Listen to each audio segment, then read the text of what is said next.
శ్రీ సాయినాథాయ నమః. శ్రీ సాయి సచ్చరిత్రము 30వ అధ్యాయము. షిరిడీకి లాగబడిన భక్తులు కాకాజీ వైద్య, రహతా కుశాల్ చంద్, పంజాబీ రామ్లాల్. ఈ అధ్యాయంలో బాబా షిరిడీకి ఇచ్చిన ఇద్దరు భక్తుల వృత్తాంతము చెప్పుకుందాము.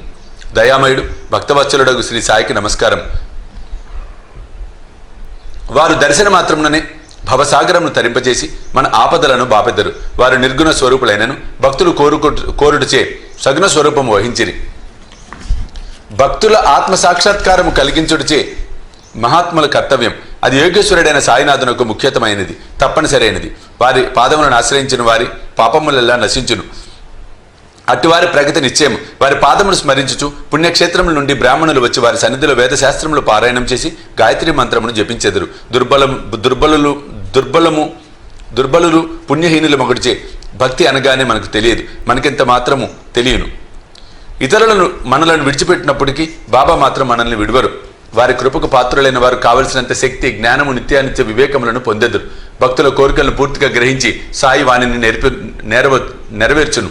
అందుచేత ఎవరికి కావలసిన వారు పొంది కృతజ్ఞతతో ఉండెదరు. కానీ మేము వారికి సాష్టాంగ నమస్కారం చేసి వేడుకున్నదము. మా తప్పులన్నీ క్షమించి సాయి మా ఆరాటములన్నీ బాపుగాక. కష్టముల పాలై సాయిని విధముగా ప్రార్థించి వారి మనసు శాంతించి బాబా కటాక్షంచే వారు సంతుష్టునందెదరు.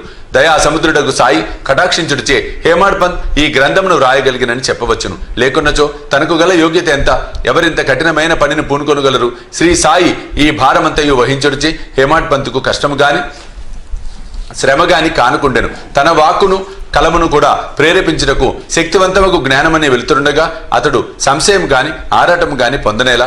అతడు రాసిన ఈ పుస్తక రూపమున శ్రీ సాయి అతని సేవను గైకొనెను. అతని గత జన్మల పుణ్య పరంపరచే ప్రాప్తించెను. కావున అతడు అదృష్టవంతుడని పుణ్యాత్ముడని అనుకొనెను. ఈ క్రింద కథ సాధారణ కథ కాదు, స్వచ్ఛమైన అమృతం. దీనినెవరు త్రాగెదరో వారు సాయి మహిమను సర్వాంతర్యామిత్వమును తెలుసుకొందురు. వాదించువారు, విమర్శించువారు ఈ కథలను చదవనక్కర్లేదు. దీనికి కావలసినది అంతులేని ప్రేమ, భక్తి. వివాదము కాదు. జ్ఞానులు భక్తి విశ్వాసములు గలవారు లేదా యోగుల సేవకుల మనుకున్నవారు ఈ కథలు ఇష్టపడి మెచ్చుకొనెదరు. తదితరులు కాకమ్మ కథలను అనుకొందురు. అదృష్టవంతులైన సాయి భక్తులు సాయి లీలలను కల్పతరువుగా భావించెదరు. ఈ సాయి లీలామృతము త్రాగినచో అజ్ఞానులకు జన్మరాహిత్యం కలుగును, గృహస్థులకు సంతృప్తి కలుగును, ముముక్షువులకి ఇది సాధనముగా ఉపకరించును. ఇక ఈ అధ్యాయంలో కథను ప్రారంభించదము. కాకాజీ వైద్య.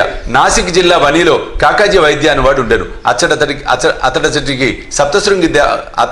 అతడచటి సప్తశృంగి దేవతకు పూజారి. అతడు అనేక కష్టముల పాలై మనశ్శాంతిని పోగొట్టుకుని చెంచల మనస్కుడయ్యను. అట్టి పరిస్థితుల్లో ఒకనాటి సాయంకాలం దేవతాలయమునకు పోయి తన ఆందోళన నుండి కాపాడమని హృదయపూర్వకంగా వేడుకొనెను. అతని భక్తికి దేవత సంతసించి ఆనాటి రాత్రి అతని స్వప్నమును కాంచి బాబా వద్దకు పొమ్ము, నీ మనసు శాంతి వహించును అనెను. ఆ బాబా ఎవరో దేవిని అడిగి తెలుసుకున్నట్టుకు కాకాజీ ఉత్సహించెను. కానీ అంతలోనే అతనికి మెలకు వచ్చెను. ఈ బాబా ఎవరై ఉండవచ్చునని అతడు యోచించెను. కొంతసేపు ఆలోచించిన పిమ్మట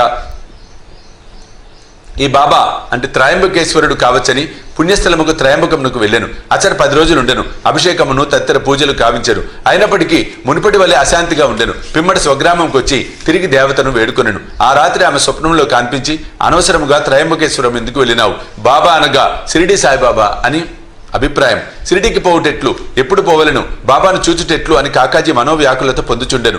ఎవరైనా యోగేశ్వరుని చూడవలని అనుకున్నచో ఆ యోగియే కాక దైవం కూడా అతని కోరికను నెరవేర్చుటకు సహాయపడును. యథార్థముగా యోగియు భగవంతుడును ఒకరే, వారిలో ఏమీ భేదం లేదు. ఎవరైనా తానే పోయి యోగిని దర్శించుటన్నది ఉత్త బూటకము. యోగి సంకల్పించినదే వారిని చూడగలుగు వారెవరు? అతని ఆజ్ఞ లేక చెట్టాకు కూడా కదలదు. యోగి దర్శనముకై భక్తుడు ఎంత వేదన పడునో, ఎంత భక్తి విశ్వాసములు చూపునో అంత త్వరగా బలముగా అతని కోరిక నెరవేరును. దర్శనముకై ఆహ్వానించువాడే వచ్చువానికి స్వాగత సన్నాహంలో నర్చును. కాకాజీ విషయంలో అట్లే జరిగాను. శ్రామ మొక్కు.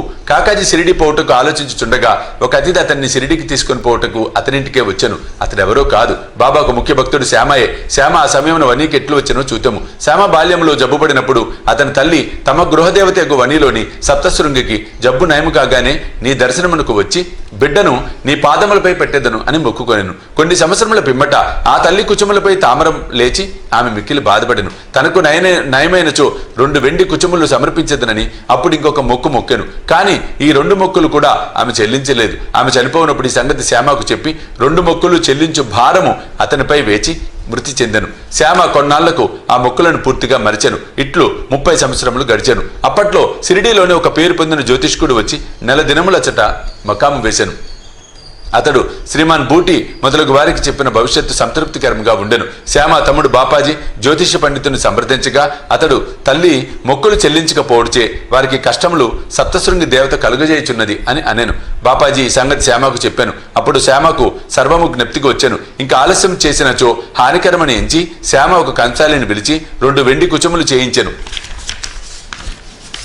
మసీదుకు పోయి బాబా పాదములపై పడి 2 కుచములను అచ్చటబెట్టి తన మొక్కులను చెల్లజేయమని బాబాయే సప్తశృంగి దేవత అగుడిచే వారిని ఆమోదించమని వేడెను.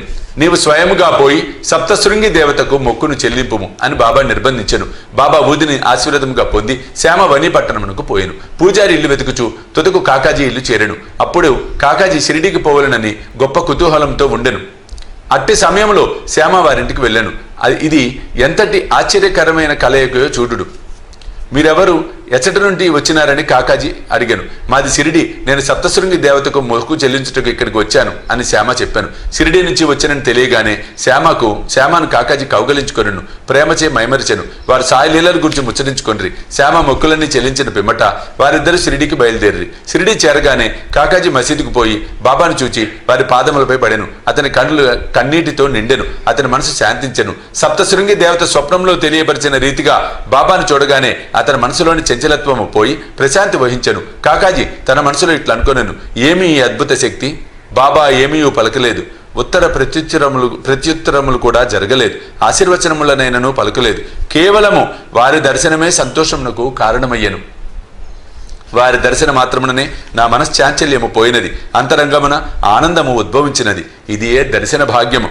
అతడు తన దృష్టి సాయినాథుని పాదములపై నెగడించెను. అతని నోట మాట రాలేదు. బాబా లీలలు విని అతని సంతోషమునకు అంతు లేకుండెను. బాబాను సర్వస్వ శరణాగతి వేడెను. తన వేదనను బాధలను మరచెను. స్వచ్ఛమైన ఆనందమును పొందెను. అక్కడ 12 రోజులు సుఖముగా ఉండి తుదకు బాబా వద్ద సెలవు తీసుకొని వారి ఊది ప్రసాదమును ఆశీర్వచనమును పొంది ఇల్లు చేరెను. రాత కుశాల్చంద్. తెల్లవారుజామున వచ్చిన స్వప్నము నిజమగునని అందరూ అనుకొందురు. ఇది సత్యమే కావచ్చు. కానీ బాబా స్వప్నములకు కాల నియమము లేదు. ఒక ఉదాహరణ, ఒకనాడు సాయంకాలము కాకసాహెబ్ దీక్షిత్తును రహతాకు పోయి చాలా రోజుల నుండి చూడకుండుచే కుశాల్చంద్ను తీసుకురమ్మని చెప్పాను. ఒక టాంగా తీసుకుని కాక రహతా వెళ్ళాను. కుశాల్చంద్ను కలిసి బాబా చెప్పిన వార్తను అందజేశాను. దీనిని విని కుశాల్చంద్ ఆశ్చర్యపడెను. మధ్యాహ్న భోజనానంతరం నిద్రపోచుండగా తనకు స్వప్నంలో బాబా కనబడి వెంటనే సిరిడికి రమ్మని అనినందున అతడు సిరిడి పోవుటకు ఆతురతో ఉన్నానని చెప్పాను. తన గుర్రం అచ్చట లేకుండాచే తన కుమారుని బాబాకు ఈ సంగతి తెలుపుటకై పంపాను. కుమారుడు ఊరు బయటకు పోయేసరికి దీక్షిత్ టాంగాను తీసుకుని వచ్చాను. కుశాల్చంద్ను తీసుకుని రావలసినదని బాబా దీక్షిత్కి చెప్పుడుచే ఇద్దరు టాంగాలో కూర్చొని సిరిడికి చేరిరి. కుశాల్చంద్ బాబాను దర్శించెను. అందరూ సంతసించిరి. బాబా ప్రదర్శించిన ఈ లీలను చూసి కుశాల్చంద్ మనసు కరిగాను. పంజాబీ రామ్లాల్, బొంబాయి. ఒకనాడు బొంబాయిలో నుండి పంజాబీ బ్రాహ్మణుడు రామ్లాల్ అనువాడు ఒక స్వప్నము కాంచెను. స్వప్నంలో బాబా కనపడి సిరిడికి రమ్మనను. బాబా వానికి మహంతు వలె కాన్పించెను. కానీ అతనికి వారెచ్చటగలరో తెలియకుండెను. పోయి వారిని చూడవలనని మనమున నిశ్చయించెను. కానీ చిరునామా తెలియకుండాచే చేయుటకు ఏమీ తోచుకుండెను. ఎవరైనను మనము పిలిచినచో వచ్చువారి కొరకు కావలసినవన్నీ మనం సమకూర్చదము. ఆ విషయంలో కూడా అట్లే జరిగాను. అతడు ఆనాడు సాయంకాలం వీధిలో పోవచుండగా ఒక దుకాణంలో బాబా ఫోటో చూశాను. స్వప్నంలో చూసిన మహంతు ముఖ లక్షణములు ఈ ఫోటోలో ఉన్న వారితో సరిపోయాను. కనుగొనగా ఈ పటము సాయిబాబాదని తెలిసాను. అతడు వెంటనే షిరిడీకి పోయి అచ్చటనే తన అంత్యకాలం వరకు ఉండెను. ఈ విధముగా బాబా తన భక్తులకు దర్శనమిచ్చుటకై షిరిడీకి తీసుకుని వచ్చుచుండెను. వారి ఇహపరములను కోరికలను తీర్చుచుండెను. 30వ అధ్యాయం సంపూర్ణము. సద్గురు శ్రీ సాయినాథ అర్పణమస్తు. శుభం భవతు.